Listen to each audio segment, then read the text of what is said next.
पूजा उपाध्याय का श्री सिद्धांत सुभाष का मुनिवरा रत्नत्रयाराध का पंचैते परमेष्ठिन प्रतिदिनं कुर्वन्तु मे मंगलम् कुर्वन्तु मे मंगलम् कुर्वन्तु मे मंगलम्। बहुत सुंदर अंदर से बहुत सुंदर विकल्पों में जिया कब तक उलझेगा संसार विकल्पों में कितने भव बीत चुके संकल्प विकल्पों में जिया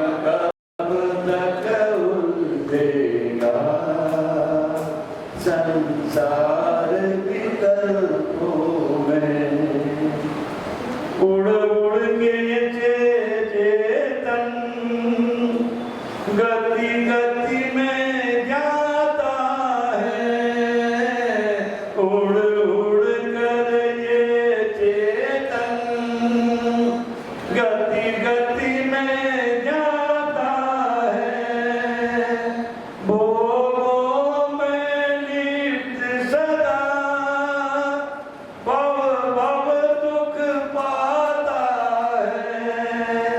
निज तो न सुहाता है पर ही मन भाता है ये जीवन बीत रहा झूठे संकल्पों में जिया कब तक उलझेगा संसार।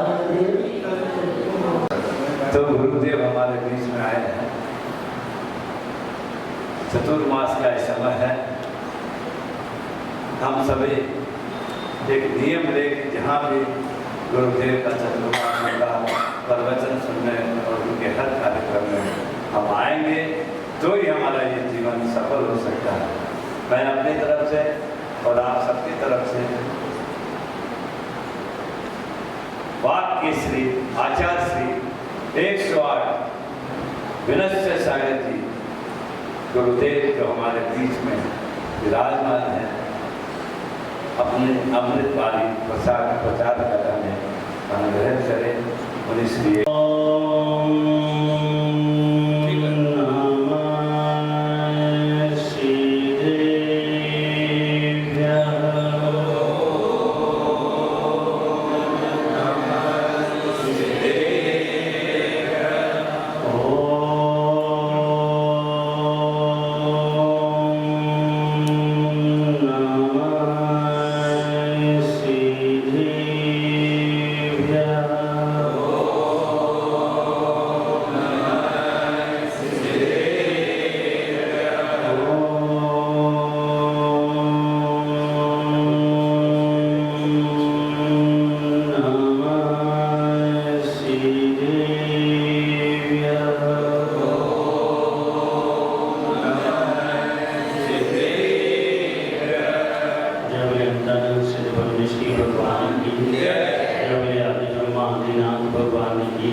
शांतिनाथ भगवान की जय। बोले गुरुदेव आचार्य श्री राज सागर जी महाराज की जय।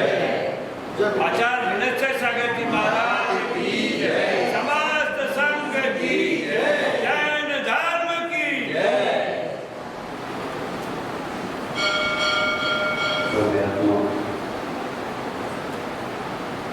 अष्टांग का पालन चल रहा है।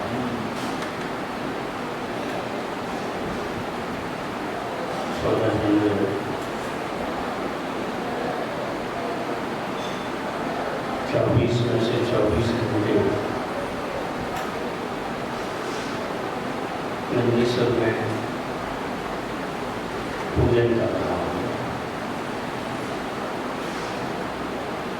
24 में से 24 घंटे लगातार पर्व में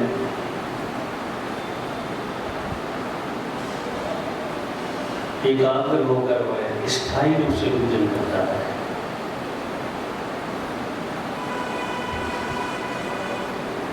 हम इस मर्दलोक में हैं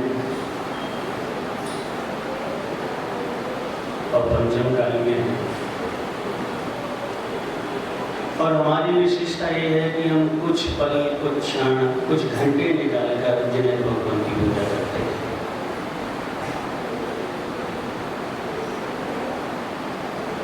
अष्टामिका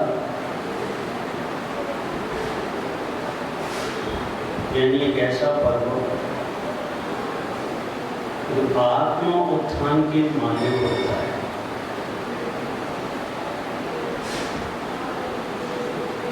इस पर्व का अर्थ होता है कि हमारी विशुद्धि सामान्य दिनों की अपेक्षा बढ़ना चाहिए, बढ़ते जाना चाहिए, बढ़ना चाहिए।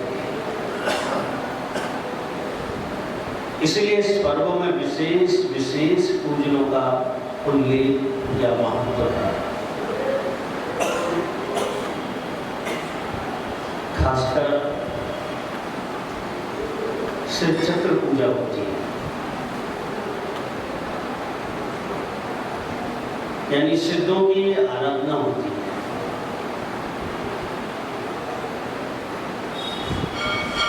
बड़ा आश्चर्य है, नंदीश्वर की आराधना होनी थी, और आराधना किस चीज की होती है? सिद्धों की। ऐसा क्यों? ये समझने के लिए हमें आगम की गहराई में और आगम के इतिहास को देखना पड़ेगा। एक छोटी सी घटना, आप जब शास्त्र पढ़ा के देखेंगे, इतनी घटनाओं का उल्लेख है, इन घटनाओं का उल्लेख है कि हम घटनाओं को समझते समझते समय प्राप्त कर सकते हैं, चारित्र प्राप्त कर सकते हैं और मोक्ष कर सकते हैं। सिर्फ अगर हम घटनाओं को अच्छी तरह से पढ़ लें, अच्छी तरह से समझ लें, आत्मसात कर लें, तो उससे ही व्यक्ति को मुक्ति हो सकती है।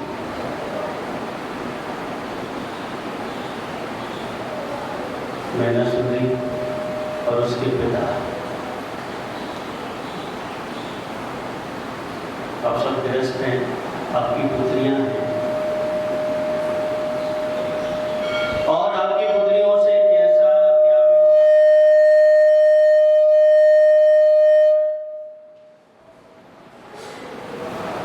कैसा क्या व्यवहार होता है अब जानते हैं। पुत्रों की अपेक्षा पुत्रियों पर लोग ज्यादा ध्यान देते हैं, और वो समय ऐसा था कि पुत्रियों पर विशेष ध्यान दिया जाता था, क्योंकि कहीं उल्लेख ऐसा नहीं आया कि मैनासुरी का कोई भाई था। यानी ये 2 बहनें थी, इसके अलावा कहीं कोई उल्लेख नहीं है। तो मुझे लगता है कि उनके पिता ने बहुत अच्छे से पालन पोषण किया होता है।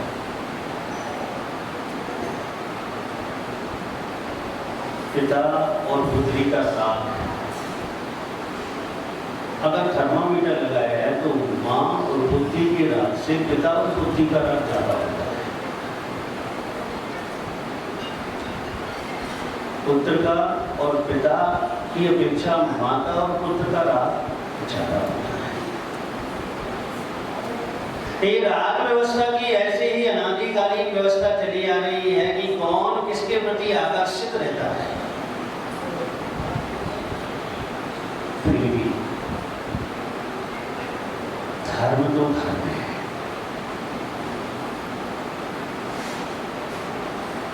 व्यवहारिक संबंधों की ताक पर धर्म को नहीं रखा जा सकता।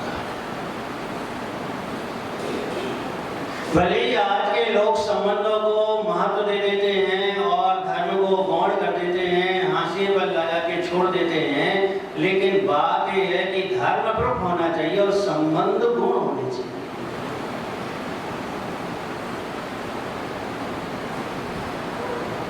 क्या करते हो? व्यवहार बनाने के लिए धर्म बनाए। क्या करते हो? व्यवहार बनाना है। पार्टी रात में है, शादी रात्रि में है। धर्म ही कह रहा है कि आपको नहीं जाना चाहिए। रूल से कह रहा है कि रात्रि के किसी भी फंक्शन में जैनियों को सम्मिलित नहीं होना चाहिए।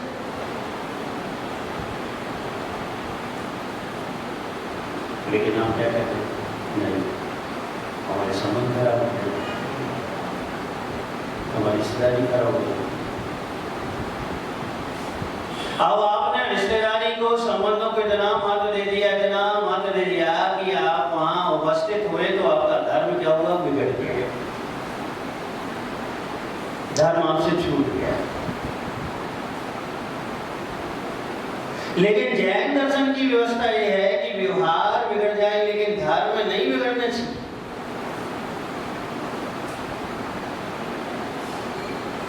सुंदरी ने क्या निश्चय किया?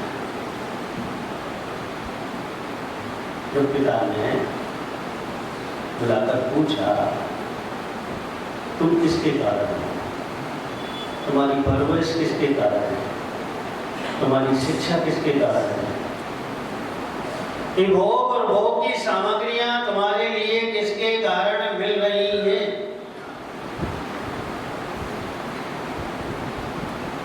एक अटपटा सा प्रश्न था। उसके पहले किसी पिता ने अपनी पुत्री से नहीं पूछा होगा। शायद उसके बाद भी किसी पिता ने अपनी पुत्री से नहीं पूछा। आपने पूछा कभी? नहीं पूछा। पूछना चाहिए।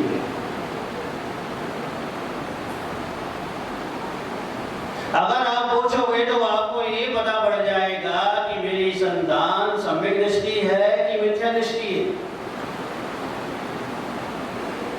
आपको ये ज्ञात हो जाएगा कि मेरी संतान धर्मात्मा है कि अधर्मात्मा है।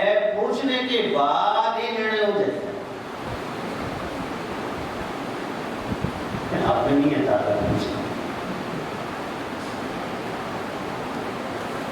कारण है उसका। आपने वैसे संस्कार नहीं दिए। आपने दो चीजों के संस्कार दिए संतानों को, एक शिक्षा के संस्कार और एक भोगों के संस्कार। धर्म के संस्कार नहीं। आपने बचपन से सुविधाएं दी, बचपन से अच्छे अच्छे भोग सामग्रियां दी, बचपन से अच्छी अच्छी व्यवस्था की। एक तो ये व्यवस्था, ये संस्कार आपने दे दिए। दूसरा, बचपन से आपने विचार किया कि अच्छी शिक्षा होनी चाहिए, अच्छी शिक्षा होना चाहिए, तो आपने वो भी संस्कार दिया।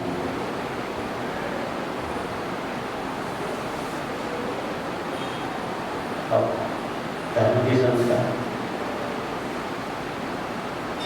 आप ही समझते हो कि नहीं? मैंने बताया था कि मंदिर जाओ,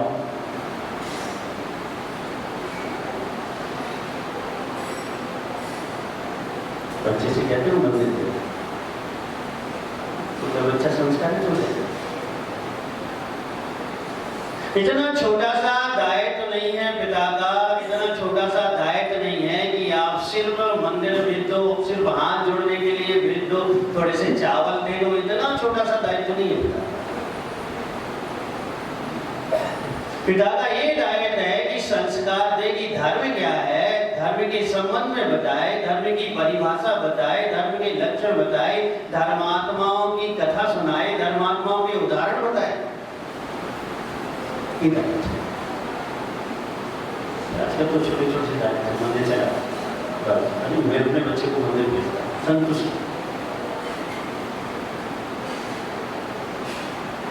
लेकिन संतुष्ट तब होना चाहिए जब आपका बच्चा आपके कारण सम्यक दृष्टि हो जाए। आपका बच्चा आपके संस्कारों द्वारा वह धर्मात्मा हो जाए, तब जाके संतुष्ट होना चाहिए।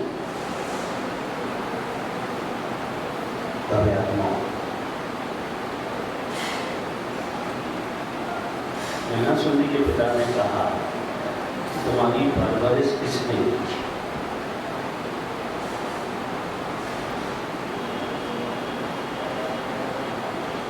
धर्मात्मा थी, स्वाध्याय थी।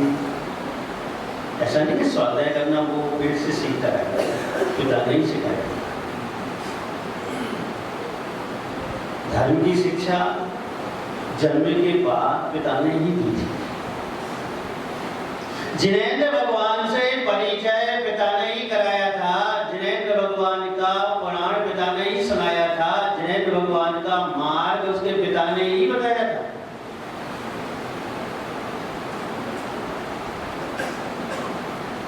पिता ही पूछ रहा है,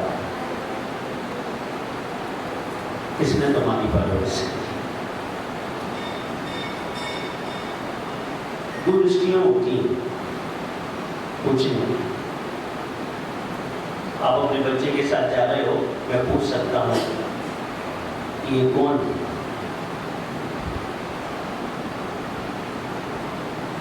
एक मेरे साथ चल रहा है ग्रस्त व्यक्ति पूछ सकता है आपसे कौन है। प्रश्न एक है, उत्तर दो हो गया। क्योंकि आपको ये देखना होगा कि पूछ कौन रहा है। अगर कोई गृहस्थ पूछ रहा है तो वह गृहस्थ की दृष्टि से पूछेगा, और कोई मुनिराज पूछ रहे हैं तो वह अध्यात्म दृष्टि से पूछेगा। एक आपको संबंध याद दिलाकर फंसाना चाहता है और एक आपको संबंध याद दिलाकर आपको निकालना चाहता है।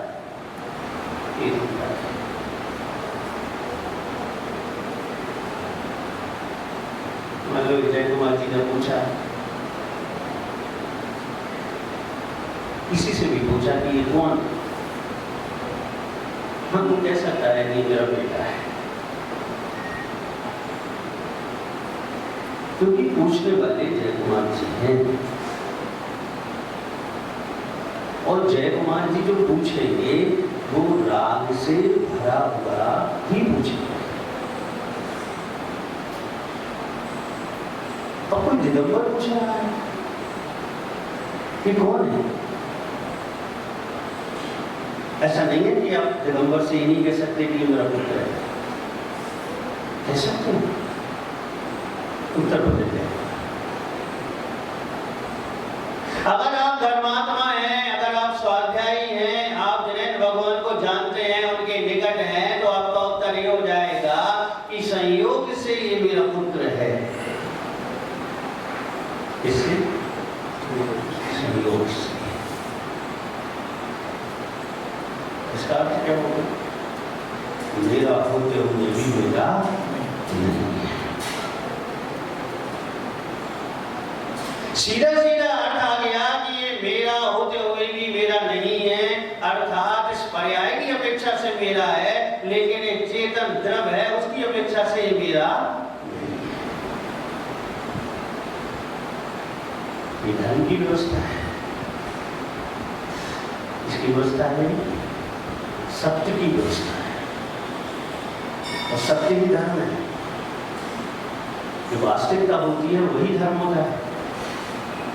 धर्मात्मा होने का मतलब पूजा पाठ नहीं है, धर्मात्मा होने का मतलब स्वाध्याय नहीं है, धर्मात्मा होने का मतलब जाप तप आदि नहीं है, धर्मात्मा होने का मतलब नियम आदि पालन करना नहीं है। धर्मात्मा होने का मतलब ये है कि आप सत्य को जानते हो, सत्य को समझते हो और सत्य पर विश्वास करते हो। ये धर्मात्मा का मतलब है। सोचना, मेरी बात पर विश्वास नहीं करना, आपको आगम से मिलाना मेरी बात है। मैं तो कुछ भी कह सकता हूँ, आगम कुछ भी नहीं कह सकता। भगवान महावीर स्वामी ने यही कहा है कि धर्मात्मा होने का मतलब सिर्फ इतना ही है कि आप सत्य को जान जाएं, सत्य को समझ जाएं, इतना ही है। अच्छा, गुरुकुल स्वामी ने सत्य को भगवान कहा, इसको सत्य को भगवान, मतलब जहाँ सत्य है वही भगवत्ता है। और केवल ज्ञान सत्य है तो केवल ज्ञानी भगवान है। सिद्धालय सत्य है तो सिद्धालय में विराजमान होने वाला जीव भगवान है।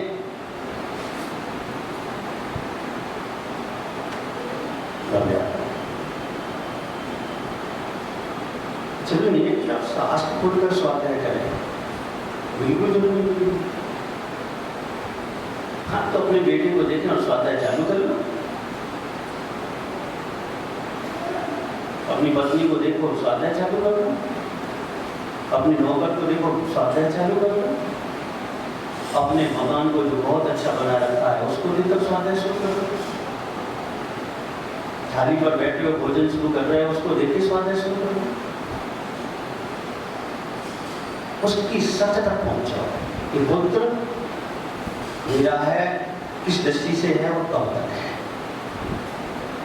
यही पुत्र अगर किसी का मृत्यु को प्राप्त हुआ है और पड़ोसी के जन्म हो गया है और किसी अवधि ज्ञानी गुरुराज ने बता दिया है कि पड़ोसी के जन्म आए तो आप संपत्ति का हिस्सेदार नहीं बनाने वाले।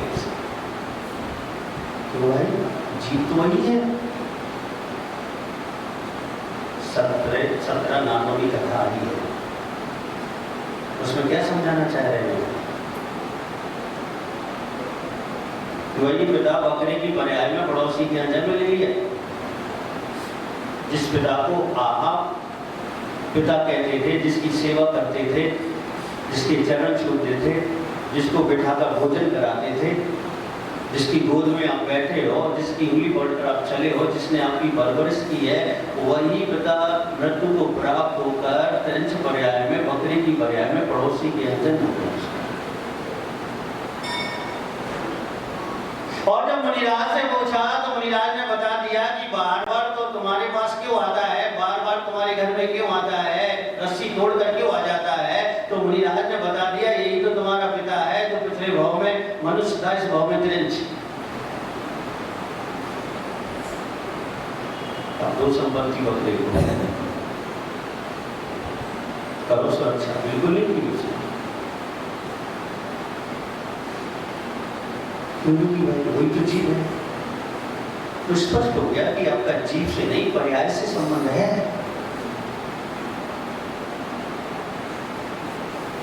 जैन दर्शन यही समझाना चाहता है कि हमारा संबंध पर्यायों से है, द्रव्य से नहीं है। तो भैया पर्याय के लिए अपना अकल्याण मत कर रहा, क्योंकि वो तो विनाशी है। पर्याय को पर्याय समझो, पर्याय के साथ पर्याय जैसा व्यवहार करो, पुत्र की परवरिश भी करो, पुत्र के लिए व्यापार भी कराओ, पुत्र को स्नेह भी करो, लेकिन पुत्र को संयोग ही मानो, पर्याय संबंध से ही स्वीकार करो, द्रव्य संबंध से उसे स्वीकार करो। नहीं आ रहा है समझ में? शास्त्र थोड़ी देरी से समझ में आता है, जल्दी नहीं आता समझ में। मैना सुधी के पिता ने कह दिया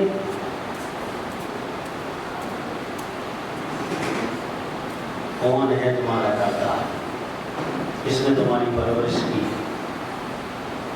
किसने तुम्हें बड़ा किया, किसने तुम्हें राजमहल में रखा, किसने तुम्हें राजसी ठाट बाट दिए, बताओ। एक बहन ने कह दिया कि आप खुश हो गए। मैं ना सुनी नहीं कहा। उसने पूछ लिया कि आप किस अपेक्षा से बात कर रहे हैं, पर्याय की अपेक्षा से बात कर रहे हैं कि द्रव्य की अपेक्षा से बात कर रहे हैं? बड़ा अध्यात्म समझदार का प्रश्न है। पढ़ा है समझदार की नहीं पढ़ा है? अरे मानने से पहले एक बार सुन लो उसे, सुन लो, अगले अगले भावों में भी मार्ग मिलेगा आपको। इस समय सार का प्रश्न है कि आपका जो प्रश्न है किस अपेक्षा से है। अगर आपकी दृष्टि पर्याय में है तो उत्तर अलग है, और आपकी दृष्टि द्रव्य पर है तो उत्तर अलग है।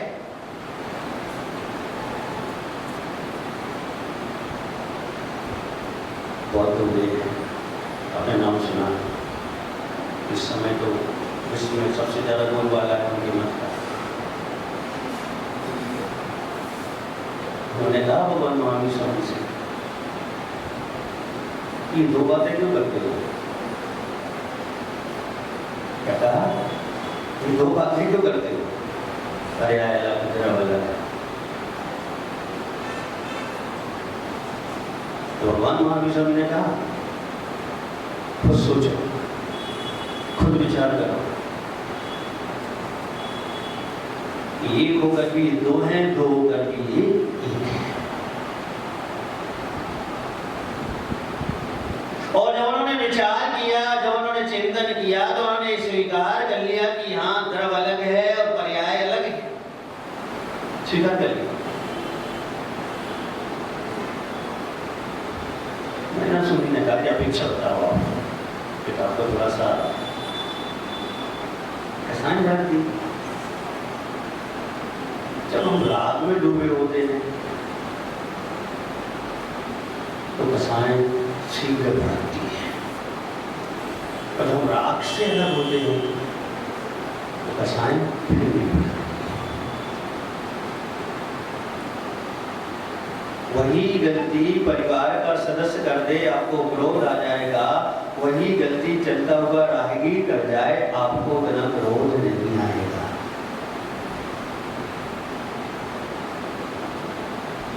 क्योंकि यहाँ राग बैठा हुआ है, अपेक्षाएं आपने ले रखी हैं। अपेक्षा अगर दृष्टि है तो फिर वहां क्रोध आएगा कि इसने ऐसा नहीं किया, इसने ऐसा नहीं किया, इसने ऐसा कर दिया, इसने ऐसा कर दिया।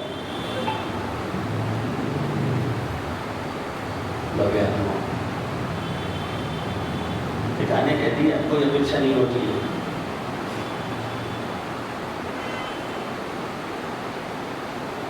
रात की महिमा में स्वाध्याय करने वाला व्यक्ति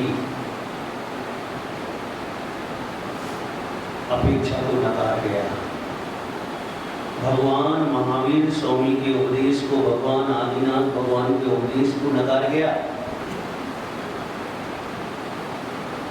ध्यान रखना, अपेक्षा को कभी मत नकारना। तो अपेक्षा का अर्थ ही है स्यादवाद, अपेक्षा का अर्थ ही एकांत है। और ये हमारे धर्म का आधार है, द्रव्य को समझने का आधार है, पर्यायों को समझने का आधार है, हकीकत को समझने का आधार है। ये उसने नकार क्या अपेक्षा होती है? क्या अपेक्षा होती है? मैं पूछ रहा हूं, तुम्हारी बहन ने कह दिया कि तुम भी बोलो कि तुम, मैं नहीं बोल सकता। मैंने जिनेंद्र भगवान का आगमन लिया है। आप क्या समझते हो जिनेंद्र भगवान के आगमन को? क्या समझते हो?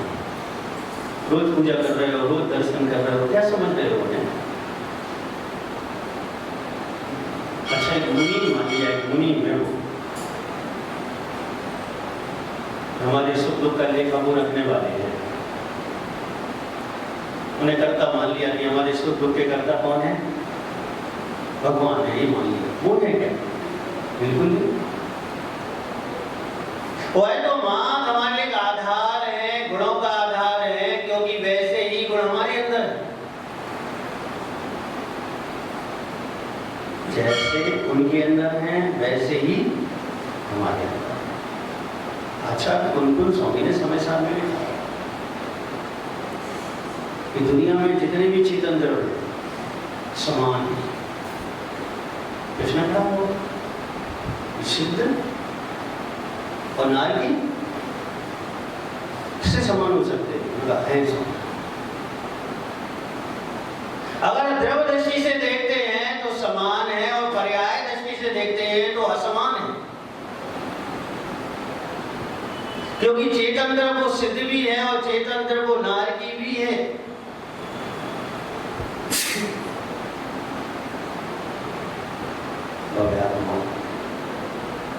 ये हिम्मत, ये ताकत, ये मेहनत सुधी पिता से कह रही है कि अपेक्षा बताओ, फिर मैं बता पाऊंगी कि आप क्या हो, क्या मेरे लिए नहीं। इस सम्यक दृष्टि की ताकत हो सकती है, स्वाध्याय करने वाले व्यक्ति की ही ताकत हो सकती है। सामान्य व्यक्ति की ताकत नहीं हो सकती कि वो करे। आचार्य समग्र स्वामी ने जब देवागम स्तोत्र लिखा तो मंगलाचरण करते हुए सबसे पहले किससे बात की उन्होंने? जिसकी स्तुति लिख रहे हैं उन्हीं से बात की। अधेंद्र परमेश की सबसे पहले बात की उन्होंने कहा कि भगवान मैं आपके सामने खड़ा हूं, मेरी जिह्वा पर आपका नाम, मेरे मन में आप विराजमान हैं।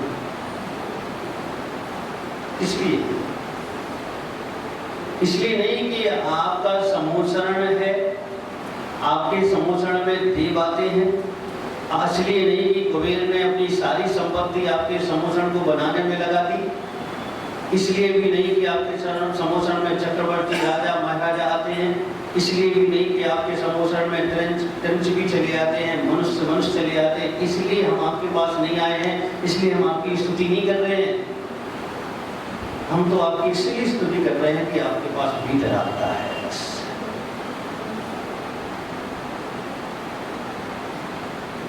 सिर्फ आपकी भक्ति का कारण है, आपके आलम्बन लेने का कारण है, आपको आधार बनाने का कारण है कि वो आपके पास है जो हमारे पास नहीं है, वो आपके पास है जो हमें प्राप्त करना है। अब मैंने कहा तो शांतिनाथ भगवत से कहो ऐसी ताकत जुटाओ, ऐसी ताकत जुटाओ। अगर ऐसी ताकत आ गई तो मतलब आप सम्यक दृष्टि ने आपने वास्तविकता को समझा। और अगर ये ताकत नहीं आई, आप सामने खड़े होकर ये कहते रहे कि व्यापार नहीं चलता है, ये कहते रहे कि संतान नहीं होती है, आप ये कहते रहे सब ठीक नहीं चल रहा है, आप ये कहते रहे कि आप सब ठीक कर देंगे, तो इसका मतलब है कि आप सम्यक दृष्टि नहीं। ये मेरा वाक्य नहीं है, आचार्यों के वाक्य। ये ताकत जुटानी पड़ेगी।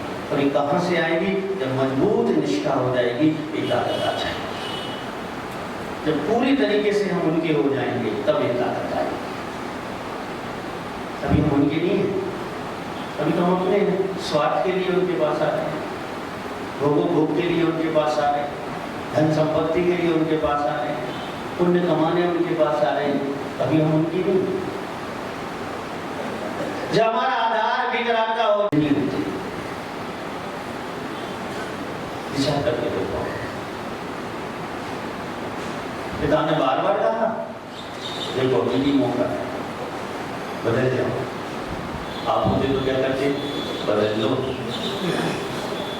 वरना संपत्ति नहीं मिलेगी। आप तो नहीं व्यवहार बनाए रखो, मैं नहीं बनूं। ये सिद्धांत है, ये सत्य है, और सत्य को मैं बता। पिता ने ये भी कह दिया कि मैं तुम्हारे साथ अच्छा व्यवहार नहीं करूंगा, मैं तुम्हारा विवाह किसी ऐसे व्यक्ति से करूंगा जो तीव्र पाप के हृदय का भागीदार होगा। तब भी उसने स्वीकार नहीं किया कि नहीं करता तो आप मेरे नहीं हो सकते। यही दुनिया का संपूर्ण सत्य है कि कोई हमारा कर्ता नहीं हो सकता। गांठ बांध लेना। आप क्या सोचते हो? मैं तुम्हें प्रवचन सुना रहा हूँ, मेरी क्या ताकत है कि मैं तुम्हें प्रवचन सुना? कि आपकी ताकत है कि आप सुन रहे हो।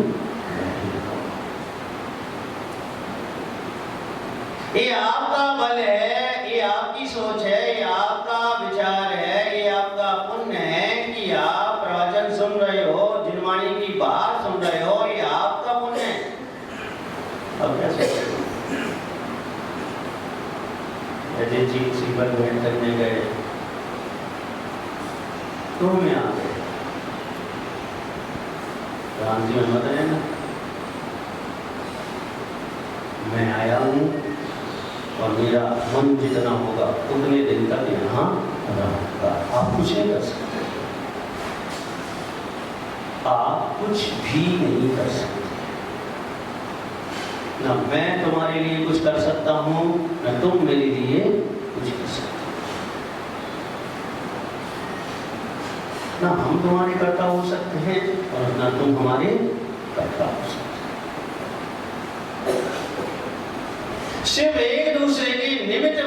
सकते हैं, हम आपके लिए धर्म ध्यान के लिए निमित्त बन सकते हैं, आप हमारी साधना के लिए निमित्त बन सकते हैं।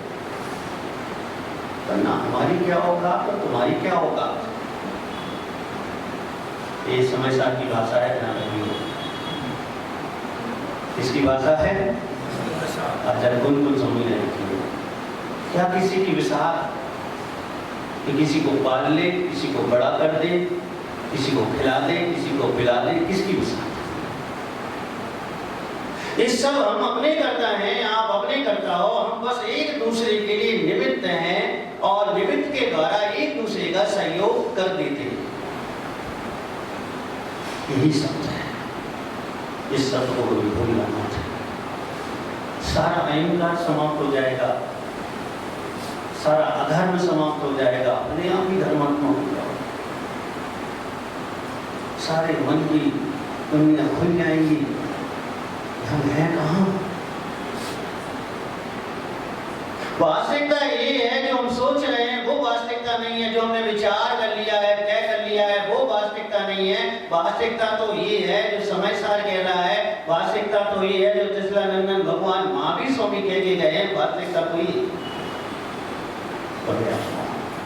इसी मार्ग से कल्याण होगा, इसी मार्ग से। जो मार्ग आपने भी चयन कर रखा है, मुझे ऐसा लगता है कि वो सही नहीं है, क्योंकि आपकी चाल बता रही है कि आप सही मार्ग पर नहीं। कंकड़ पत्थर के रास्ते पर आप चल रहे हो तो आपकी चाल क्या बताएगी कि मार्ग सही नहीं, क्योंकि पैर रखने में, उठाने में बहुत सावधानी रखनी होती है। सीधी चाल नहीं चल सकती आप, क्योंकि कांटों वाला रास्ता है, कंकड़ पत्थर, और सीधा रोड हो, हाईवे हो, तो आपकी चाल बताएगी कि आपके लिए चलने में सुविधा है। जो आप कर रहे हो धर्म क्षेत्र में आकर, जो आपके द्वारा धर्म क्षेत्र में आके हो रहा है, चाहे पूजा कर रहे हो, चाहे पाठ कर रहे हो, चाहे स्वाध्याय कर रहे हो, वो बता रहा है कि अभी आपकी चाल धर्म क्षेत्र में सही नहीं है। क्योंकि आपने से सामान्य समझ रखा है, पूजा को भी सामान्य, अभिषेक को भी सामान्य, स्वाध्याय को भी सामान्य, माला को भी सामान्य, मुनियों को भी सामान्य, आहारदान को भी सामान्य समझ रखा है। ये सामान्य नहीं है, ये सामान्य नहीं है, विशेष, विशेष पर विशेष। विशेष इसलिए है कि ये आपके लिए संसार के सुख के साथ साथ अध्यात्म सुख भी प्रदान करने वाला है। आपको चैन चाहिए ना, शांति चाहिए ना, आनंद चाहिए, आप अमृत भी पी लो तो भी चैन नहीं मिलेगा। तो चिन्माणी के दो शब्द विधि अनुसार आत्मसात कर लो, चैन ही चैन आ जाएगा। अगर विधि आपके पास है, तरीका आपके पास है, सम्यक दर्शन आपके पास है, अकर्ता सिद्धांत पर आपको विश्वास है, तो वो दो शब्द आपके लिए आनंद ही आनंद देंगे, सुख ही सुख देंगे, चैन ही चैन देंगे। ठीक है, कर रहे हैं, हो रहा है, मंदिर चले जाते हैं, अभिषेक कराते हैं, फिर अपने काम में लग जाते हैं। नहीं, ज्ञानियों, इतना आसान नहीं है हमारा धर्म, करने में बहुत कठिन है,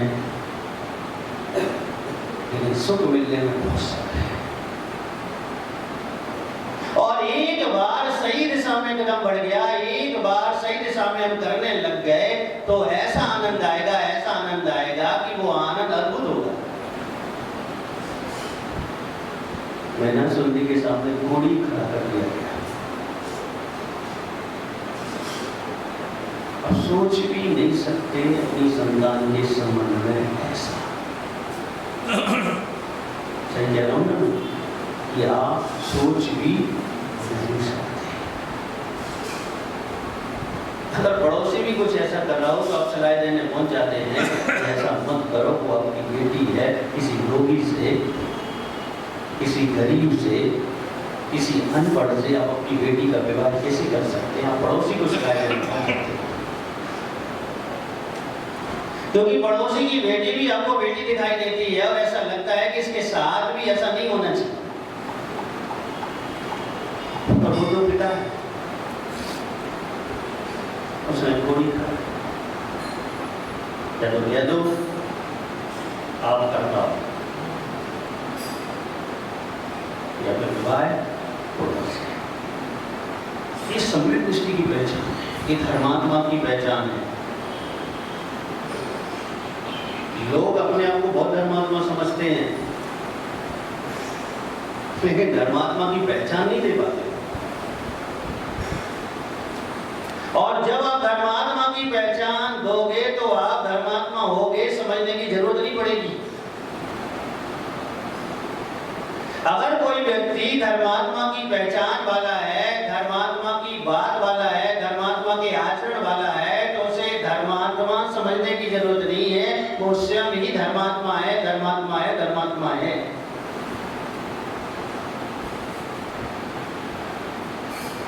लोग कहते हैं 15 साल से पूजा करते हैं, क्या जरूरत है आपको कहने की? आप बैठ के दिखाओ, हम 1 मिनट में समझ जाएंगे कि आप 15 साल से पूजा करते हैं।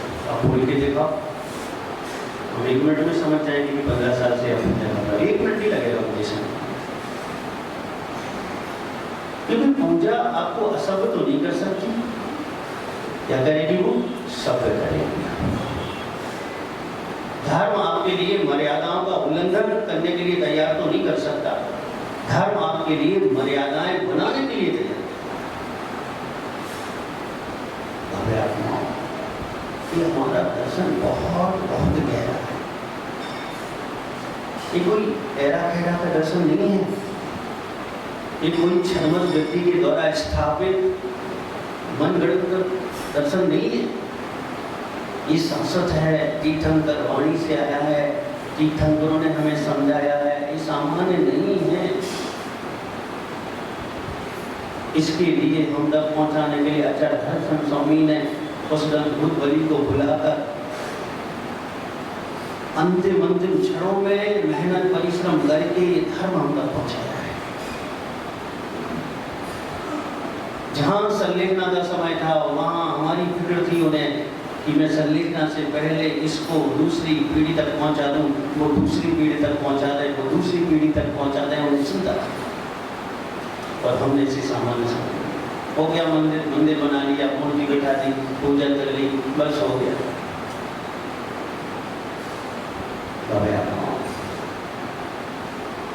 महल बनाकर गरीब को नहीं ठहराया जाता,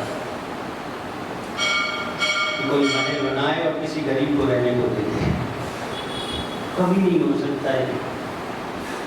अगर कोई महल बनाएगा तो राजा को ही भेंट करेगा, राजा को ही भेंट होगा। और अगर आपने अपने आप को धर्मात्मा बनाया है, धर्म आपके अंदर वास हुआ है, तो अपने आप ही धर्मात्मा बना प्रकट होगा।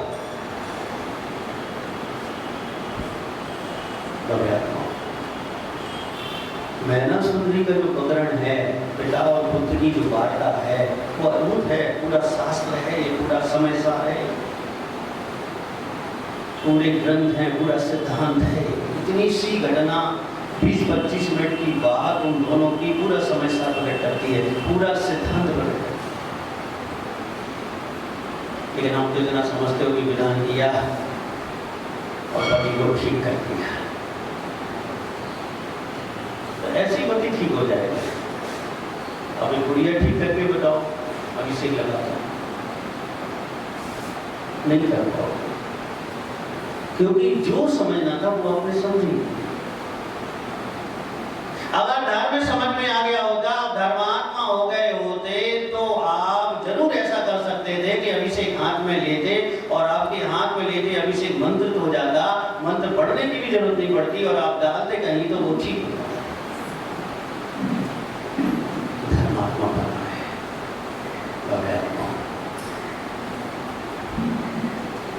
का पर्व चल रहा है। अब मैंने सोची कि आपको करेंगे, क्योंकि उसने हमें पूरा धर्म समझाया, व्यवहार भी समझाया और निश्चय भी समझाया, आगम भी समझाया, अध्यात्म भी समझाया। उसने अपनी चर्या से, अपनी सोच से, अपने विचारों से ये सब समझाया। अगर आपने सिर्फ मैना सुंदरी की और पिता की वार्तालाप को अच्छे तरीके से समझ लिया तो आपको दूसरे ग्रंथ को समझने की जरूरत नहीं है। सारा सार, सारा सिद्धांत, सारा अध्यात्म, सारा आगम इस प्रकरण में भरा हुआ है।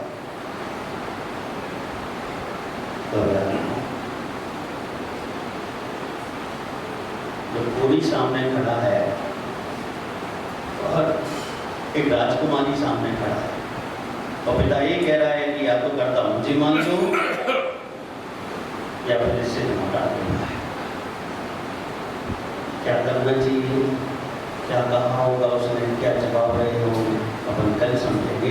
जय बोले गुरुदेवाचार्य श्री विराट जी महाराज की। देखिए, दैनिक रूपरेखा मैं बता देता हूँ आप लोग को। सुबह 6:15 बजे आध्यात्मिक मुखाग्र से शांति धारा जो तुम जानत सोनर जान सुख पावे ते धनगर की दुनिगन सुनिगन करे चुनिगन सो दिन पर वाणी शिव सुखदानी त्रिभुवन मानी पूज रे ओम श्री मुकुल सरले जीवन गुरुवर तुम्हें समर्पित है अक्षर का अर्घ बना तुमों का अर्घ बनाऊंगा जब तक घर में सांस रहे गुरुवर के गुण गाऊंगा।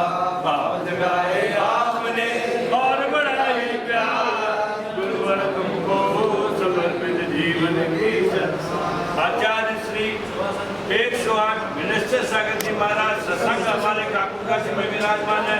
हम सबका मन वचन कार्य से भारत